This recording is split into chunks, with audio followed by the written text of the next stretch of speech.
Hi friends, live పెడతా అని అన్నా కదండి 7:30కి. రేపు వినాయక చవితి ఉండడం మూలాన చాలా మంది కస్టమర్స్ వచ్చిండ్రు.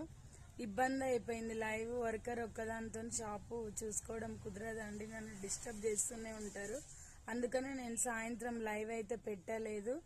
ఓకేనా ఫ్రెండ్స్, రేపు కంపల్సరీగా లైవ్ ఉంటుంది. ఒకవేళ రేపు 15K అయితే ఎవరికైనా ఒక పర్సన్కి గివ్ అవే ఇస్తా లైవ్ చేసిన తర్వాత.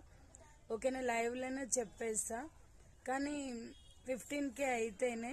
ఓకేనా, తప్పకుండా Sridevi matching centre, LB Nagar. Like చేయండి, షేర్ చేయండి ఫ్రెండ్స్. మా దగ్గర matching centre items, bangle store items, saris అన్నీ హోల్సేల్ ఉంటాయి. సెట్ ప్రైస్ ఇస్తాము, సింగిల్ పీస్ కూడా ఇస్తాము. కంపల్సరీగా ఎక్కడికైనా ఆల్ ఓవర్ ఇండియా షిప్పింగ్ ఉంటుంది. ఓకేనా, బాయ్ ఫ్రెండ్స్.